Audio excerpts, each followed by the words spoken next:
여러분 안녕하십니까? 라디오 전망대 이용선입니다.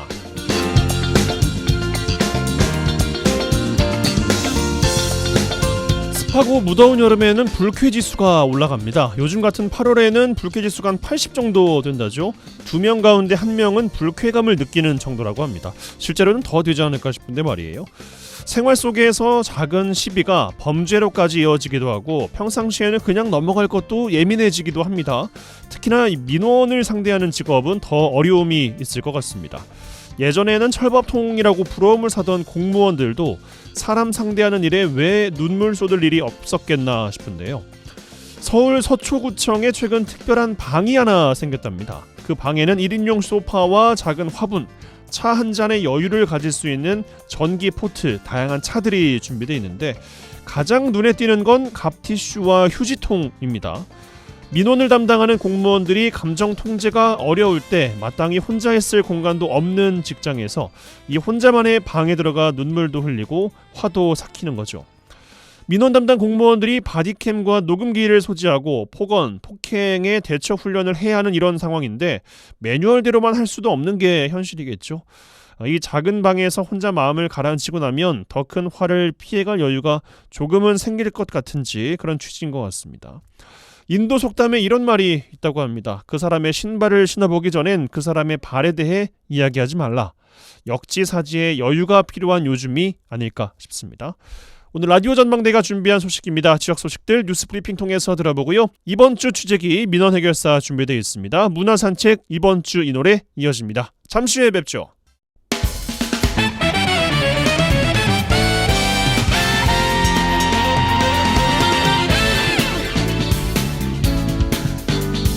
네, 8월 3일 목요일입니다. 라디오 전망대 시작합니다. 먼저 우리 지역 뉴스 정리해보죠. 뉴스브리핑 GBS 뉴스의 차범준 편집장과 함께합니다.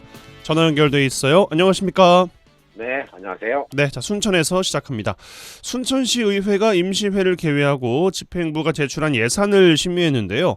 어제 의회 회기 중에 예결위원장이 사퇴하는 초유의 상황이 발생했어요. 네, 어제 제270회 순천시 의회 임시회 2차 본회의 회의가 열렸습니다.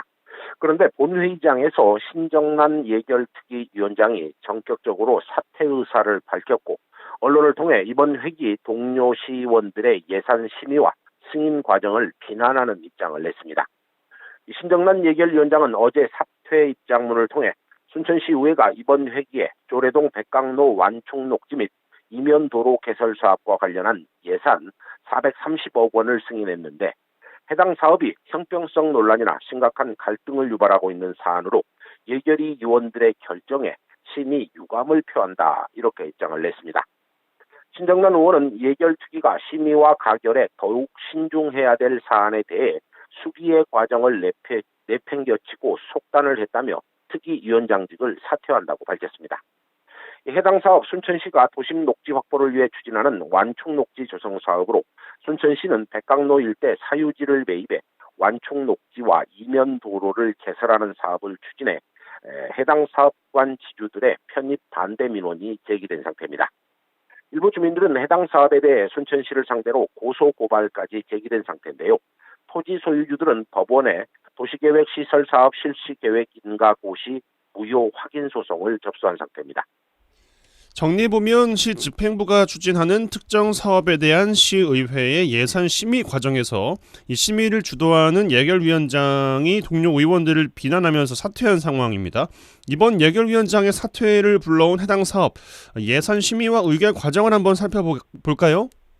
네, 이번 순천시의회 예결위원장의 전격 사퇴를 불러온 문제의 사업은 앞서 언급한 대로 순천시 공원녹지과가 의회에 제출한 완충녹지 조성 예산 300억 원과 순천시 도로과가 제출한 이면도로 매입 예산 130억 원입니다.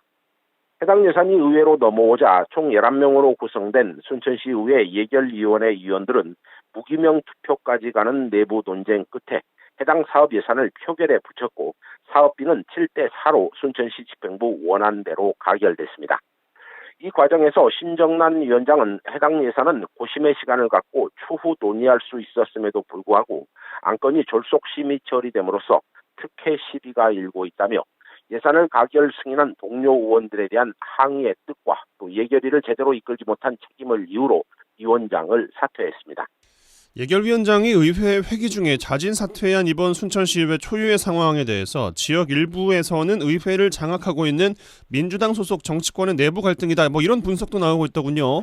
네, 이번에 예결위원장을 사퇴한 신정난 의원은 지난해 지방선거에서 민주당목 비례대표로 의회에 입성한 초선 의원입니다. 지역 일부에서는 해당 의원이 이번 위원장 사퇴가 의회 다수 의석을 차지하고 있는 지역 민주당 정치권의 내부 갈등의 결과물이 아닌가 이런 분석이 나오고 있습니다.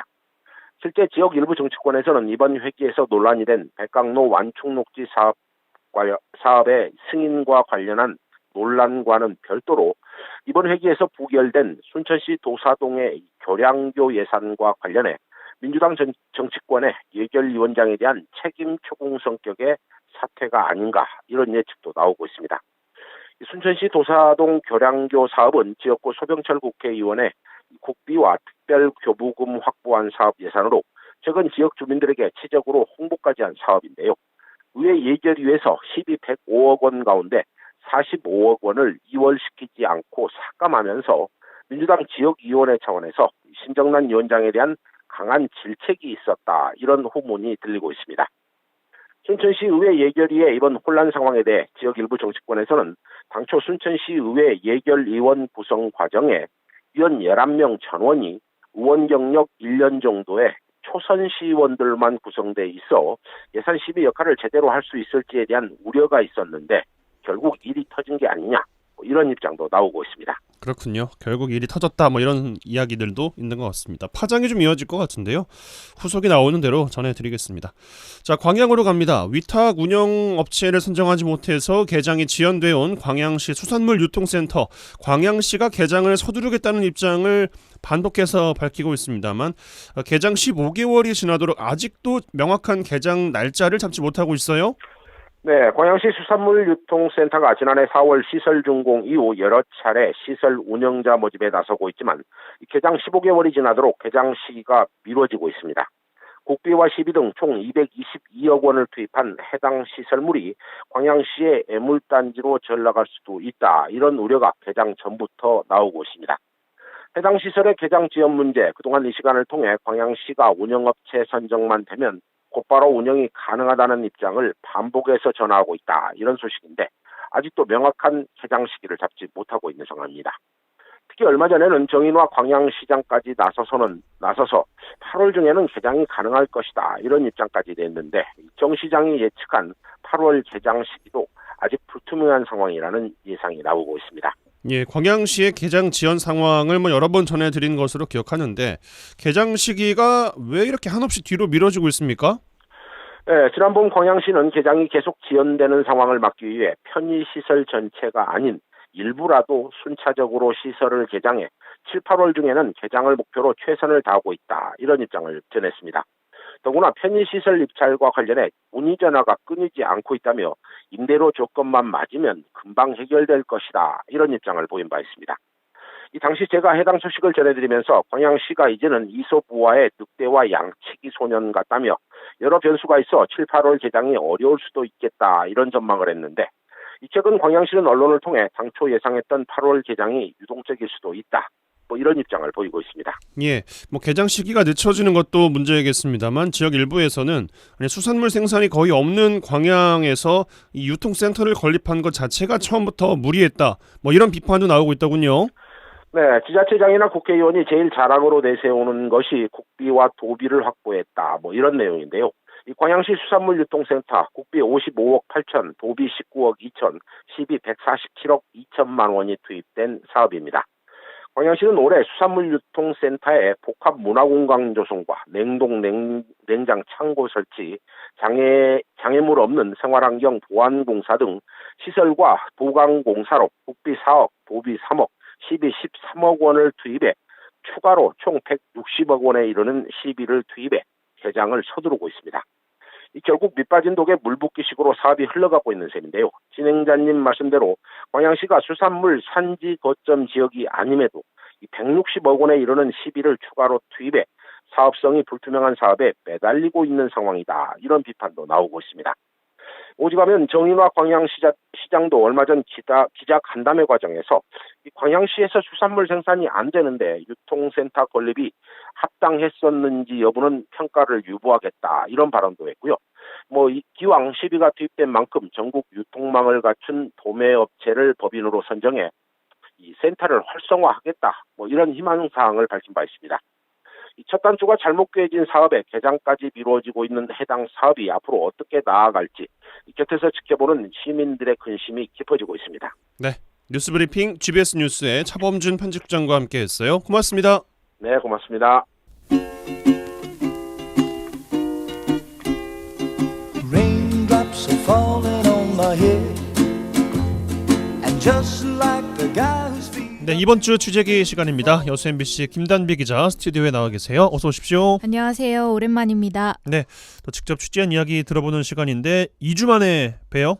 그러니까요. 예, 지난주에 미국 다녀오셨잖아요. 맞습니다. 미국에 좀 갔다 왔습니다. 뭐 때문에 다녀오셨어요? 휴가는 아니었고요. 네. 출장 때문에 미국을 좀 갈 일이 있어서 네. 한 4박 6일 정도의 좀 짧은 일정으로 다녀왔습니다. 네. 그러니까 무슨 이야기 때문에 다녀오셨냐고요? 저희 이아포 두루교 사건 관련해서 지금 다큐 준비 중이잖아요. 네. 그때 한국 전쟁 당시에 여수에서 미군에 의한 민간인 폭격이 있었던 이 이아포 두루교 사건에 대한 자료 조사가 이제 미국 워싱턴의 그 미국 국립문서보관청이라고 내셔널 아카이브라고 하는 기관이 있거든요. 그곳에 이제 모든 문서들이 조금 남아 있어서 그걸 좀 확인하는 과정이 필요할 것 같아서 미국에 좀 갔다 왔습니다. 네. 결과적으로는 좀 소득이 있었어요? 네. 쉬지도 않고 바로 답을 네라고 하시네요. 어떤 소득이 있었어요? 일단 그때 당시에 그 일기 진화위에서는 이아포 두루교 사건에 대해서 미군에 의한 민간인 희생이 있었다는 진실 규명까지는 인정을 했잖아요, 공식적으로. 근데 이게 정확한 그 가해 주체가 누군지 네. 왜 이런 일을 했는지에 대해서는 자료가 없어서 특정하지 못했다고 했어요. 증거가 어딨냐? 라는 그쵸. 거였잖아요. 근데 그 증거를 이제 저희가 어느 정도 찾아왔다는 거거든요. 그래서 가해 주체라고 하면 당시에 미 육군, 해군, 해병대, 공군 이렇게 이제 부대들이 왔을 텐데 이 중에 또 어느 부대, 어느 곳에서 이제 나왔느냐가 중요한데 예. 이때까지는 그 미 해군의 항공모함 벨리포즈에서 항공기가 출격한 것이다라는 주장들이 좀 많았거든요. 근데 사실 저희가 그 8월 3일자, 9일자 이아포 두루교 사건이 있었던 날짜에 그 활동 내용을 보니까 미 육군과 해군, 해병대에는 여수 지역 폭격 내용이 없어요. 여수라는 말이 안 나오고 진주, 목포 이쪽만 나오는데 미 공군 5공군 자료에 이제 여수 지역 폭격을 한 내용이 있더라고요. 임무 예. 보고서에. 여수라는 지역의 지명이 있었어요? 예, 단어가 나옵니다. 그래요. 8월 3일자에 그 최종 임무 보고서에 항공기 12대가 여수 항구와 철도를 폭격했다. 그다음에 좀 더 자세하게 나오는 1일 임무 보고서에는 그 8월 3일에 여러 차례 이제 미공군 항공기가 출격을 하거든요. 그러면 순천 지역하고 여수 구항부터 삼산면 광도 사이의 항구 지역, 그다음에 고흥과 여수 사이에 있는 연도 부근 해상 이쪽을 돌면서 폭격했다는 기록이 나와요. 그 안에는 이아포가 포함되어 있는 거죠. 네. 그다음에 또 8월 9일은 두루교 사건이 있었던 날이잖아요. 이때는 그 미 5공군의 무전 기록이 남아 있어요. 그 군인들끼리 이제 라디오를 통해서 통신을 하잖아요. 그때 전쟁 당시에. 네. 그때 내용이 뭐냐면 무전 내용이 돌산과 금오도 사이 해역에서 250척의 낚싯배를 목격했다. 네. 이런 무전을 주고받은 내용이 남아 있더라고요. 그게 그런 두루교- 기록들도 다 기록이 돼 있구나. 예. 찾아가지고 왔죠. 근데 중요한 건 이게 이아포 두루교 사건을 정확하게 타깃으로 잡아서 했고 그다음에 얼마나 희생됐는지 결과에 관련된 보고서는 없었어요. 그래서 전문가들이 얘기를 하기로는 그때 당시에 1950년 8월이면 거의 남한 쪽으로까지 이제 내려왔던 인민군들이 내려왔던 상황이거든요. 그렇다 보니까 타깃을 한 그 작전보다는 전략적으로 이제 그 남부 밑쪽으로 내려오는 걸 막기 위해서 주요 시설을 좀 파괴하고 다리, 뭐 철도, 그다음에 창고 이렇게 이제 물류 이제 수송이 될 만한 그것들을 이제 차단하는 과정에서 뭐 선박이 선박이 보인다거나 사람이 보이면 무차별적으로 폭격한 경우가 많다. 선별해서 분별해서 폭격을 하는 것이 아니라 일단 다 하고 보자. 그래서 이제 모든 내려오는 방법과 그 도로를 차단하면서 그다음에 사람이나 선박이 보이면 무차별적으로 폭격했을 가능성이 많고 그때 일대 정찰한 기록도 있어요. 금오도를 8월 3일 1일부터 3일까지 1950년도에. 그러니까 이 상황들을 다 지켜보고 있었다는 거죠. 정찰을 했다고요? 예, 그 미 5공군 전투기가 정찰 전투기가 또 따로 있거든요. 그 지도상으로 이제 정찰한 기록까지 타깃으로 잡아서 정찰한 기록까지 나와 있더라고요. 엄청난 소득 아니에요, 그러면? 저희는 그렇게 생각을 합니다. 왜냐하면 이 어쨌든 가해 주체를 확정할 수 있고 여수 지역에 실제로 폭격이 있었다는 걸 증명할 수 있는 서류를 찾은 건 그때 당시 진화위에서도 찾지 못했고 왜 찾지 못했을까요, 그때는? 아마 제가 추정하건데 그때 당시에 너무 많은 사건들이 몰렸단 말이죠. 예. 한국전쟁 당시에 민간인 희생 사건이 여수만 있는 게 아니라 전국적으로 너무 많단 말이죠. 조사 인력의 한계랄지. 그렇죠. 그리고 노근리 사건 이후로 그 미국 정부에서 군사 관련된 정보를 다시 비밀로 묶은 케이스도 많아요. 노근리 때 그때 AP통신이 찾고 나서 맞아요. 뭐 미 대통령도 유감 표시를 하고 전 세계적으로 이슈가 됐었잖아요. 예. 그러다 보니까 그때 당시에 공개됐던 자료가 다시 비공개로 엮이는 경우도 있고 이번에는 풀렸어요? 풀린 경우도 있고 묶여있던 또 자료는 여전히 아니었나? 묶여있는 경우도 있어요. 근데 다행히 이아포 두루가 여수 쪽 사건 관련해서는 저희가 확인할 수 있는 것들이 좀 있었고 예. 또 모르죠. 이제 저희가 본 거는 이거지만 더 많은 자료들이 있을 수도 있고 그건 또 비공개로 돼 있을 수도 있는 거니까요. 네, 뭐 전체를 다 뒤져보는 것은 또 제한된 일정에서 한계가 또 있었을 것이기 때문에 그 자료들이 끼칠 영향은 좀 어떻게 판단하고 계세요? 어떻게 예상하고 계세요?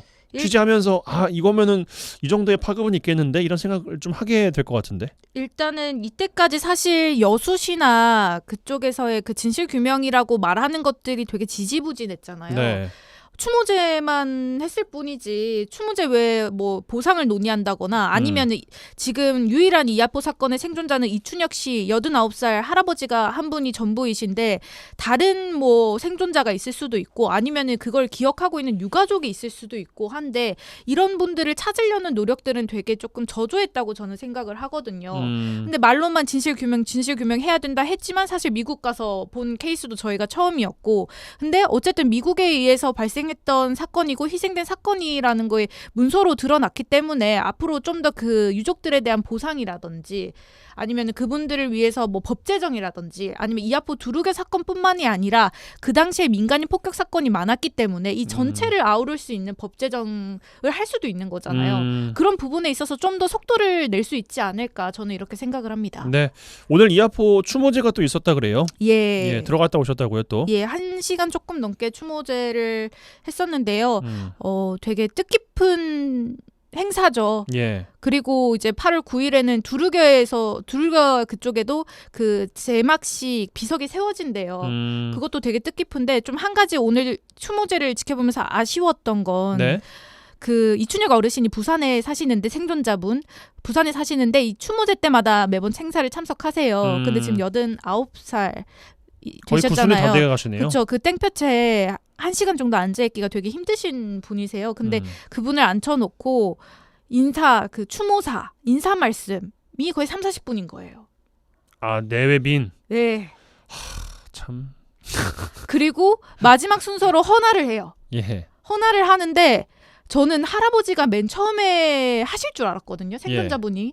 아니라 누가 처음이었어요? 정기명 여수시장님 시장이 순서로 처음이었어요? 부의장님 그다음에 뭐 신명남 이제 위아포 추진 특별위원회 하고 다 이제 그다음에 여수 시의원 참석한 시의원님들 다 한 다음에 마지막으로 할아버지가 헌화를 하시더라고요. 할아버지가 생존자, 유족이 중심되어야 할 행사가 너무 지자체 중심, 행정 중심, 그다음에 치적 중심으로 흘러가는 게 아닌가라는 생각이 오늘 추모제를 보면서 들었습니다. 예. 답답하네요. 그 이번 주에 어쨌든 이아포 두루개 관련 연속 보도 하시죠? 예, 맞습니다. 오늘부터 시작해가지고 목요일, 금요일, 월요일까지 기획으로 리포트가 나갈 예정이고요. 근데 저희 목표는 리포트가 아니라 어쨌든 다큐를 제작하는 거기 때문에 다큐는 지금 거의 막바지라서 한 올해 10월쯤이면은 방송이 나가지 않을까 싶습니다. 네, 많은 관심과 격려와 애정을 또 부탁드리면서 이 정도로 마무리하겠습니다. 이번 주 취재기 여수 MBC 김단비 기자와 함께했어요. 고맙습니다. 감사합니다. MBC 라디오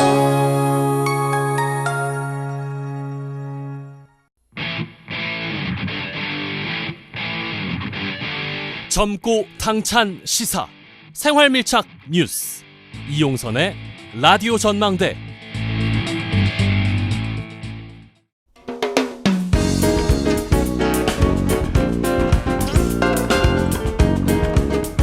고충을 듣습니다. 라디오 전망대 민원 해결사. 네, 청취자 여러분들의 민원 사항들 해결해드리는 민원 해결사 시간입니다. 이미지 리포터 나와 계세요. 어서 오십시오. 네, 안녕하십니까? 자, 우리나라 대부분 지역에 연일 폭염특보가 내려지고 있습니다. 오늘도 뭐 강원 산지나 한라산 이런 등을 뺀 전국에 폭염 경보가 발효됐던데 이미지 리포터께서 오전 11시 지역 곳곳의 모습을 담아오셨어요. 네, 오늘 오전 11시 기상청을 통해 전국 기온을 확인했더니요. 이미 빨갛게 달아올랐습니다. 예. 전국 대부분이 30도를 넘어섰는데요. 오전 11시 여수가 31도, 순천이 33도, 광양이 33.5도였습니다. 아이고. 네, 한낮에는 기온은 순천과 광양이 35도를 더 높아졌습니다. 예. 실제 기온이 이렇게 높다 보니요. 체감 온도는 35도를 훌쩍 넘어서면서 폭염특보는 날로 강화되고 있습니다. 예. 이렇게 한반도를 뒤덮은 가마솥 더위가 이어지면서 온열 질환자가 속출하고 있는데요. 그래서 오늘 오전 11시 온열 질환자 발생에 가장 취약한 곳을 한번 다녀와 봤습니다. 네, 사망자는 온열 질환에 취약한 고령자가 대부분이라고 하는데 대부분 반이라도 나가셨다가 변을 당했다 뭐 이런 이야기들이 많더군요. 네, 맞습니다. 지난 주말과 휴일 동안요. 경북에서는 노인 7명이 폭염으로 사망하기도 했습니다.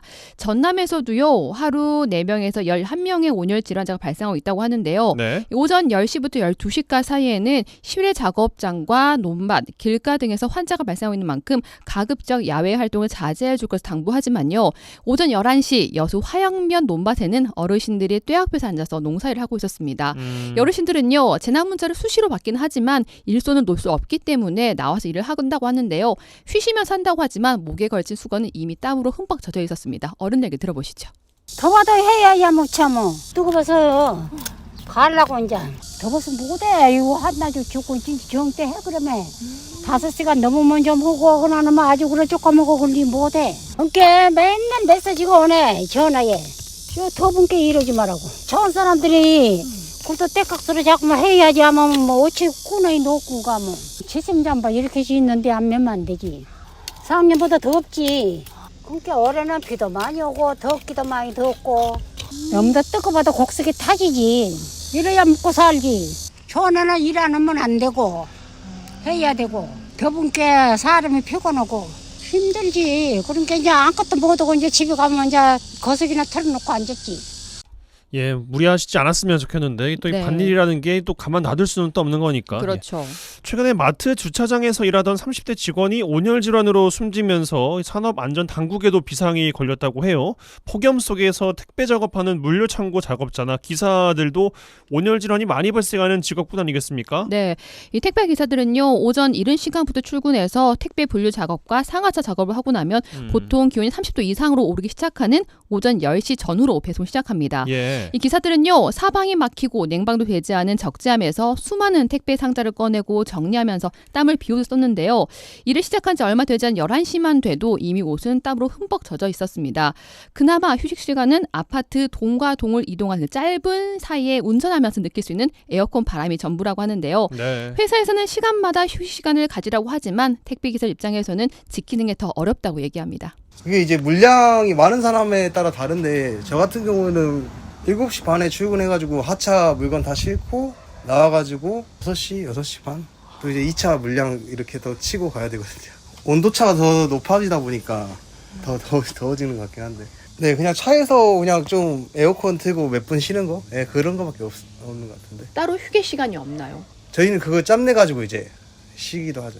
휴게 공간은 따로 없고. 본사에서는 40분 일하고 15분 쉬라고는 하는데 저희 같은 경우는 이거 시간이 이제 없다 보니까 네, 그리고 짚어볼 곳이 바로 건설 노동 현장입니다. 네. 노동자분들의 온열 질환 발생도 심각한데 특히 실외에서 일하시는 노동 현장 폭염 대책이 절실하다고요. 네, 전남 지역의 경우요. 산단을 뺀 98%가 50인 미만 사업장입니다. 그렇다 보니 폭염에 대한 산업안전보건법에 규정이 돼 있지만 실제로 그게 작업 현장에서는 잘 지키지 않는다고 하는데요. 예. 폭염에 대한 가이드라인이 있기는 있는데 권고 사항이다 보니 지켜지지 않는 경우가 많다고 합니다. 대부분 소규모 건설 현장에서는요. 특별한 가이드라인보다는 작업 중간마다 개인적으로 쉬는 시간을 갖거나 스스로 건강 상태를 체크하는 경우가 많다고 합니다. 예, 노약자분들께서는 외출을 웬만하면 삼가하시고 물도 자주 드시고 1시간에 한 15분 정도는 그늘에서 휴식을 잘 취하셔야겠습니다. 특히 또 노동자분들에게 기후위기에 맞는 제도적 장치 마련도 꼭 필요할 것 같습니다. 민원해결사 이미지 리포터와 함께했어요. 고맙습니다. 네, 감사합니다.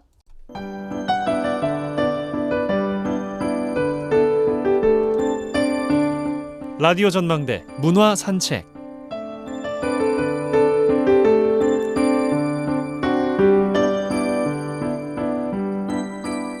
네, 문화 산책 시간입니다. 김지연 리포터 나와 계세요. 어서 오십시오. 안녕하세요. 이번 주는 어떤 분 만나고 오셨습니까? 네, 순천대 박물관에 지난 4월 새롭게 취임한 양숙향 박물관장을 만나봤습니다. 현재 박물관에선 10월까지 진행하는 세계유산 서남사전과 남도 정예작가 10선 초대전이 열리고 있고요. 네. 세계유산축전이 진행되는 8월 한 달간 토요일과 일요일에도 문을 연다고 합니다. 국립대 박물관으로서뿐만 아니라 올해부터는 지역의 문화예술 활동에도 적극적으로 참여하면서 시민들과 가까워지는 노력을 하고 있는데요. 자세한 이야기 양숙향 순천대 박물관장에게 들어보시죠. 안녕하세요. 저 순천대학교 박물관장 양숙향입니다. 양숙향 관장님, 취임하신 지 새내기. 네, 새내기입니다. 4월부터 왔습니다. 그 전공이 전통복식이고 전통 섬유공예 쪽이라 지금 여기 진열되어 있는 것도 다 제 작품입니다. 관장실에서 인터뷰를 진행 중인데 네. 여기 굉장히 많이 걸려 있어요. 전통 보자기, 전통 매듭. 보자기에 옛날에 이렇게 옷을 만들고 나면 자투리천이 있잖아요. 그 자투리천을 조각조각 이어가지고 우리가 조각보자기가 우리가 유명하죠. 그것을 현대적으로 어떻게 요즘 현대 생활에 맞게끔 할 것인가 시도를 한 겁니다. 옛날 어머님들은 생활 속에서 그냥 매일마다 작품을 보고 본인이 또 직접 만들고 그렇게 사셨는데 그만큼 귀한 거거든요, 사실. 그렇죠. 근데 요즘 애들이 와서 저런 거 보면 놀래요, 깜짝.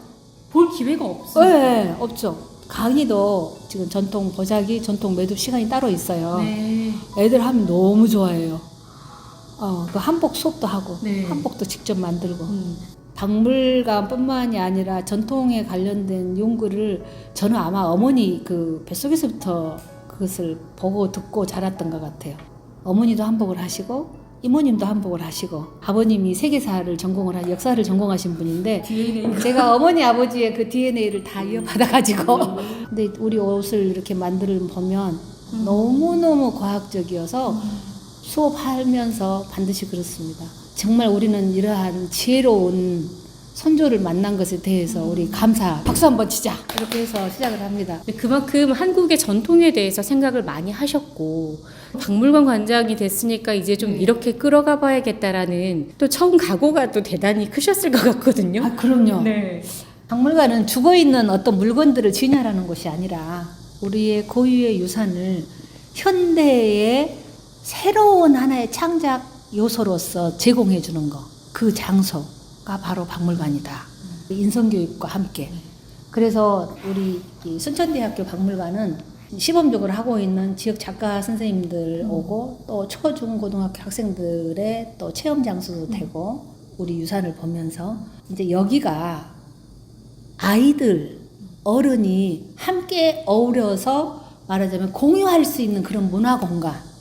그게 이제 우리 박물관의 역할이죠.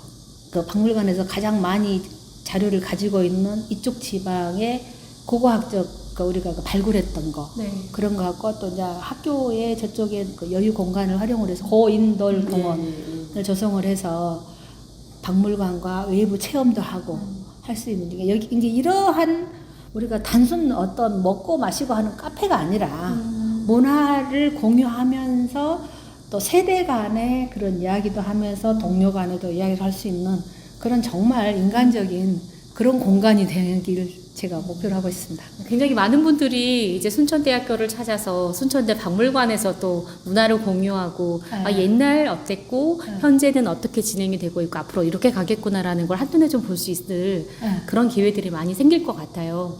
현재 전시되고 있는 게 가장 유명하게 지금 잘 알려져 있는 게 순천대 박물관에 지금 서남사에 관련한 유산전이 지금 진행되고 있다라는 것도 많이 알고 계실 거예요. 이게 지금 10월까지 진행이 되고 있고요. 서남사 유산전 이외에도 또 다른 전시들도 함께 진행이 되고 있더라고요. 소개 좀 부탁드리겠습니다.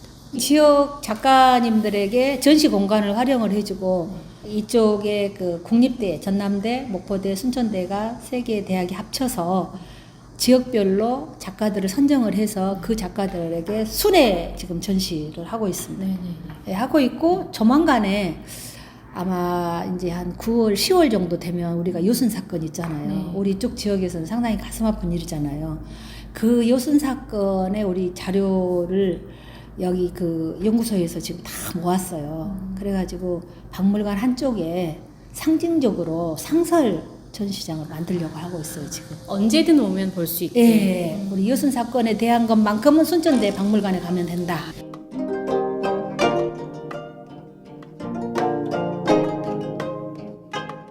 조금 더 그럼 자세하게 들어가 볼게요. 서남사 유산전, 세계유산전은 지금 어떤 작품들을 저희가 만나볼 수 있을까요? 원래 127점의 지금 유물이 전시되어 있어요. 그 중에서 그 삼각국사 도선 진영이라고요. 진영이라 하면 삼각국사에 이제 우리 말하면 초상화 말하자면 그 그림이 있는데 그게 보물이에요. 그거하고 대각국사 의천. 서남사의 창건과 중창과 관련된 그 고승들의 진영인데요. 이 자체가 제작은 19세기 초에 되었지만 고려시대 이래로 전해오는 그 고승의 특징을 이렇게 수준 높은 필체로 잘 묘사했다는 거. 그런 것은 좀 아주 정말 귀한 보물이죠. 그래서 보물로 지정이 됐거든요. 그 다음에 이제 범종이 있어요. 순조 14년경에 이제 한 건데 1657년에 제작된 것으로 보는데 이 범종에 그 새겨진 그 어떤 명문의 김용암이라는 글이 있어요. 근데 이 양반이 조성한 범종은 지금 다 대부분 보물로 지정돼 있어요. 그 다음에 이제 그 33조사도라고 석가모니 부처의 법을 이어받은 그 33명의 조사를 그린 그림인데 이런 식으로 그린 불화가 동북아시아에서 아주 드문 불화예요. 그런 것들은 정말 보기 드물죠. 와서 보시면 정말 좋죠. 우리가 10월 말일까지 하니까 그러면서 또 지금 순천시에서 세계유산 축전을 지금 8월 달에 하거든요.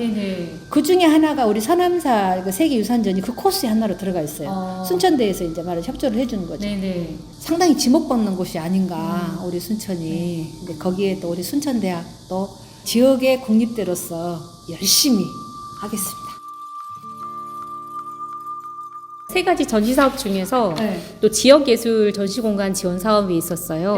이 지역에서 활동하시는 분들에게 그 다양한 전시 기회를 그 제공하고자 7개의 그 예술단체가 선정이 되어서 3월부터 지금 지역 예술인 전시공간 사업을 지금 하고 있어요. 올해 시범적으로.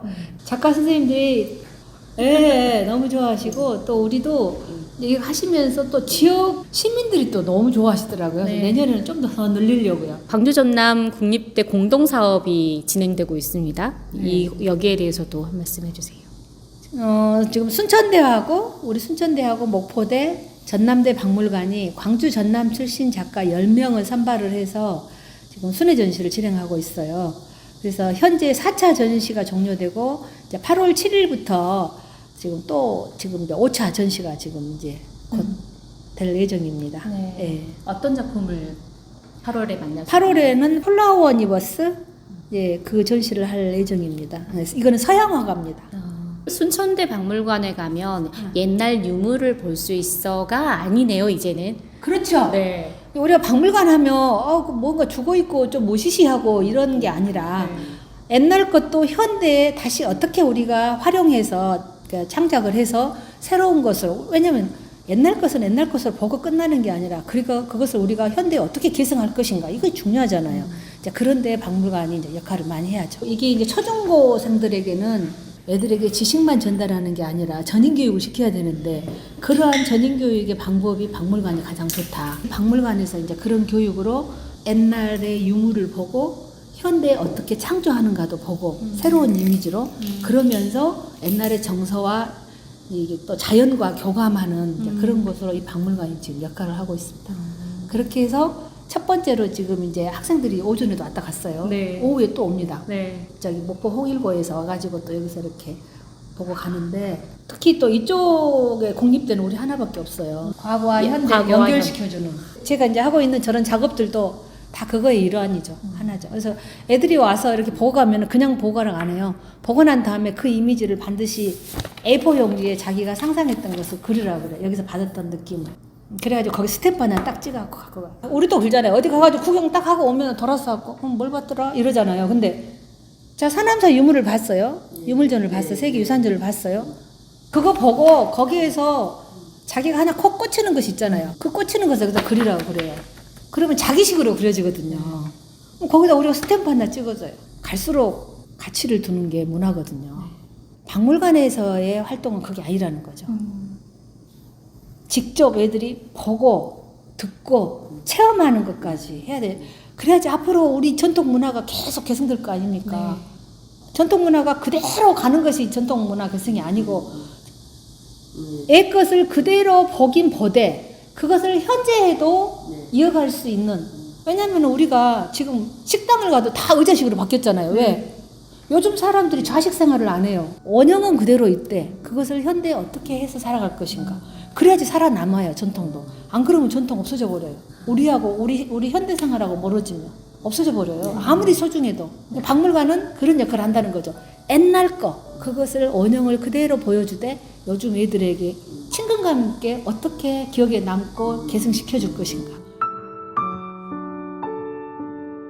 양숙향 순천대 박물관장님과 함께하고 있습니다. 순천 시민들에게 박물관이 더 많은 분들이 오셔서 아까 문화를 공유하는 그런 장소가 되기를 바라셨는데요. 마지막으로 어떤 말씀 좀 남겨주고 싶으신가요? 저희 박물관에 문턱이 달아들도록 좀 자주 좀 와주십시오. 올 때마다 그 새롭게 변해가고 또 우리의 정서를 아주 풍부하게 해주는 그런 것들이 많이 있는 것을 볼 수 있을 것입니다. 환영합니다. 많이 오십시오.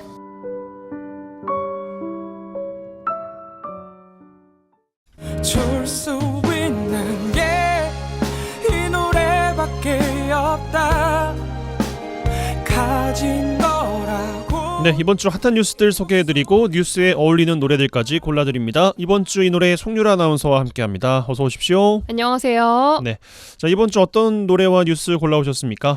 이번 주 날씨 이야기부터 해보겠습니다. 네. 전국에 연일 폭염 경보가 이어지고 있습니다. 정말 많이 더운데요. 네. 서울은 일주일째, 광주와 전남 22개 전 시군에는 지금 9일째 폭염특보가 유지되고 있습니다. 낮 동안 열기가 쉽게 식지 않으면서 밤에도 기온이 25도 밑으로 안 내려가는 열대야 현상도 수일째 발생하고 있는데요. 정부는 폭염 위기경보를 가장 높은 심각 단계로 상향했습니다. 전남 동부 지역 오늘도 낮 기온이 최고 광양과 순천은 35도까지 올랐고요. 당분간은 35도에 육박하는 폭염이 이어질 것으로 보고 있습니다. 네, 이에 따른 온열 질환자 발생도 늘고 있어요. 네, 전국적으로 그제 하루에만 89명의 온열 질환자가 발생했고요. 그중에 2명이 사망했습니다. 예. 5월 20일부터 지금까지 집계된 온열 질환자는 전국에 1,284명, 또 온열 질환 추정 사망자는 23명으로 늘었습니다. 누적 환자 발생 수가 전년 동기 대비 200여 명 더 많고요. 사망자는 3배 이상 늘었다고 합니다.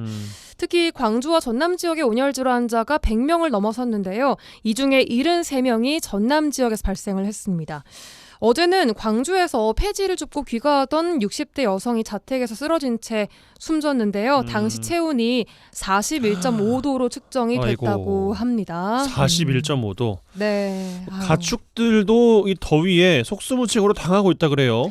네, 찌는 듯한 더위에 가축 폐사도 함께 늘고 있는데요. 전국적으로 돼지는 9천여 마리, 가금 15만여 마리 등 16만여 마리의 가축이 더위로 폐사한 것으로 집계되고 있습니다. 예. 특히 전남에서도 영암과 나주 등지에서 가축 폐사가 잇따르고 있는데 8월 1일 정도에 전남에서 처음으로 가축으로 인한 폭염 피해가 발생했는데 하루 만에 7배가 늘었습니다. 전남에서만 지금까지 10개 시군 25개 농가에서 닭과 오리, 돼지 등 만여 마리가 폐사했습니다. 이에 따라 전남도에서는 피해 농가에게 가축 고온 스트레스 완화제 보급 등 20억 원을 긴급 지원하기로 결정했습니다. 네. 정말 사람도 가축도 속수무책인 상황이라 걱정인데 남쪽에 현재 위치한 6호 태풍 카눈이 올라오고 있는데 이 태풍이 높은 습도를 한반도로 불어넣고 있다고 합니다. 그래서 이 높은 기온과 습도가 당분간 지속될 것으로 보이고요. 요즘 같은 날씨에는 낮 동안 야외 활동을 최대한 피하시는 게 좋겠습니다. 거동이 불편한 노인이나 환자 등은 가급적 외출을 좀 자제해 주시고요. 야외 작업할 때에는 더 조심해야겠는데 부득이하게 외출을 좀 해야 한다면 반드시 양산이나 모자 등으로 햇볕을 최대한 좀 가려주시고요. 물을 자주 드셔야겠습니다. 온열 질환 초기 증상이 두통, 어지럼증, 근육통 등등이라고 하는데 이런 증상이 조금이라도 느껴진다 하실 때는 즉시 시원한 곳으로 이동을 해서 휴식을 취하고 체온을 낮춰주셔야겠습니다. 네, 당분간 폭염이 좀 이어질 것 같습니다. 피해가 발생하지 않도록 대비 잘 해주셔야 될 것 같습니다. 노래 어떤 곡 골라오셨어요? 네, 정말 뜨거운 날씨가 이어지고 있는데 원타임의 핫 뜨거 준비했습니다. Damn. Uh-oh.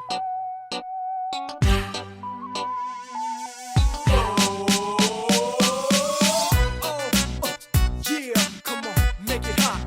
You know we make it hot. And yo, let it blaze. Okay, bring it. Yo, 남이 했던 건 안 해. 뭐든지 간에 외모보단 우리 음악에 반해.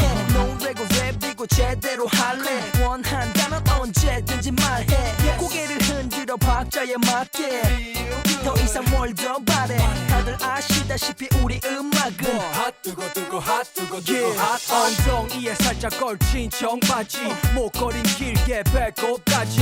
모자는 삐뚤어지게 좀 크게. 내 신발은 항상 깨끗하지. 애프로 콘로 때론 빡빡이. 두렉 두건 난 힙합 날라리. 내 스타일은 머리부터 발끝까지. 핫 뜨거 뜨거 핫 뜨거 뜨거 핫 핫 뜨거 뜨거 핫 뜨거 뜨거 핫. 쉬지 않고 뛰는 내 심장이 핫 뜨거 뜨거 핫 뜨거 뜨거 핫. 불타오르는 나의 젊음이 핫 뜨거 뜨거 핫 뜨거 뜨거 핫. 여기 내 손에 쥐고 있는 MRC 핫 뜨거 뜨거 핫 뜨거 뜨거 핫. 핫 뜨거 뜨거 핫 뜨거 뜨거 핫. 수많은 아름다운 아가씨 그녀들에게 오늘도 반하지. 몸매는 팔자 그 코는 가짜.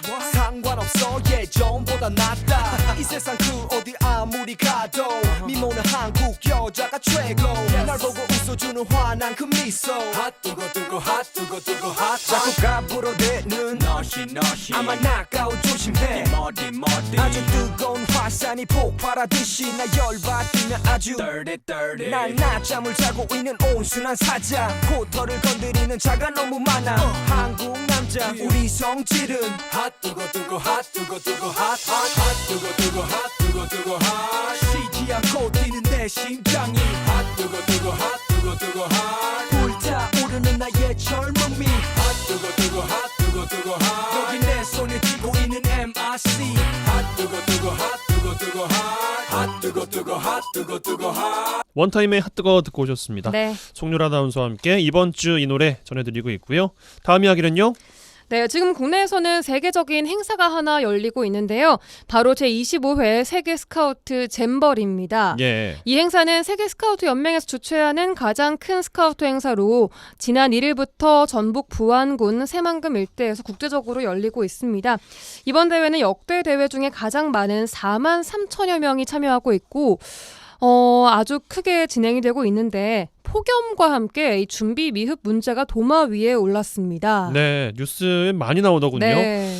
그 개막식 같은 개영식이라고 하던데 네. 온열 질환자가 대거 발생했다 그래요. 그렇습니다. 전북 부안군 새만금에서 열린 개영식에서 어제 86명이 탈진했습니다. 동시다발적으로 50여 명이 어지럼증을 호소하면서 쓰러진 건데요. 병원으로 옮겨진 환자 대부분은 현재 모두 회복 후 퇴원한 것으로 알려졌습니다. 이날 부안의 낮 최고 기온이 34도까지 9도까지 올랐고 개영식이 한창이던 오후 9시쯤에도 기온이 27도를 웃도는 열대야를 보이고 있었다고 해요. 네.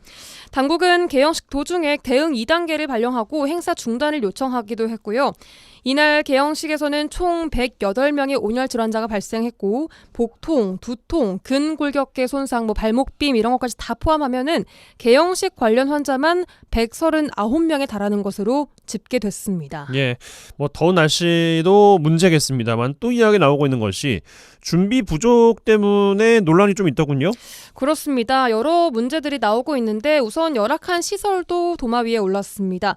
특히 잼버리 야영장 부지가 폭염에 굉장히 좀 취약한 부지인 점부터 식사 양이 너무 적은 점, 샤워 시설이 부족하고 천막으로 되어 있는 점, 전기가 안 들어오는데도 있는 점, 벌레에 지금 모기 때문에 밤에는 잠을 이룰 수 없다고 하고요. 예. 여러 문제들이 지적받으면서 비판을 받고 있습니다.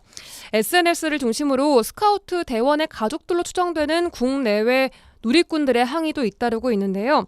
이게 생존 게임 아니냐 이런 글부터 혼란 그 자체다 이런 글까지 즉각적인 대책을 좀 요구하고 있습니다.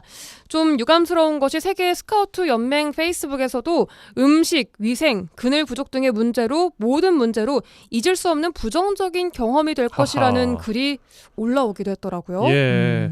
대회 유치 결정부터 개최까지 6년 정도의 시간이 있었다고 해요. 총 네. 예산도 1,100억 원에 육박한다고 하는데 준비가 좀 아쉽다 이런 이야기가 연맹에서부터 좀 나오고 있는 것 같습니다. 네.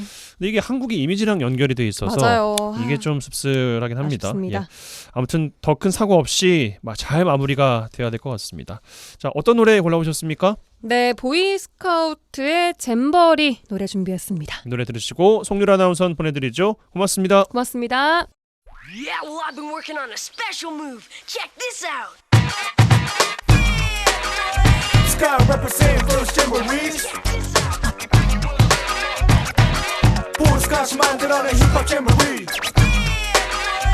Sky represent first jamborees. 보이스카가 함께하는 힙합 jamboree. 질문이 들이여 내 말에 귀 기울여 막연한 두려움으로부터 네 가슴을 펴 참여를 원하는 자는 너 뒤로 따라붙어. Dear first jamboree campfire 불을 붙여. 한 가지 빼먹었네. 시작에 앞서 몇 가지 상황을 전달할게. 숙달된 조교 앞으로 나와볼래. 여기 모여 있는 이들이 알아듣기 쉽게. 첫째로 요구되는 것은 바로 열성이네. 둘째로 필요한 건 오직 자신감뿐인데 두 개만 있으면 돼. 우리와 함께 할래. 이제는 또 다른 세계 우리가 보여줄게. 젊다는 것을 끊임없이 생각한다는 것. 생각이 짧은 새끼 멀리 나가 떨어질 걸. 변화를 괴하는 것 살아나가는 법. 그것은 몰랐던 넌 이제야 깨달은 걸. Sky represent first jamborees. 보이스카시 만들어낸 힙합 jamboree. Sky represent first jamborees. 보이스카가 함께하는 힙합 jamboree.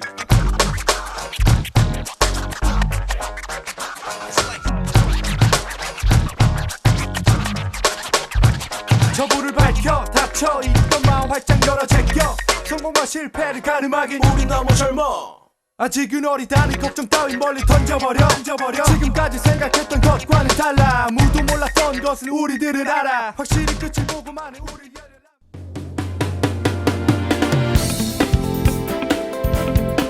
네, 목요일 라디오 전망대 오늘 준비한 소식은 여기까지입니다. 오늘도 고생 많으셨습니다. 마무리 잘 하시고요. 내일 저녁 6시 5분에 다시 뵙죠. 이용선이었습니다.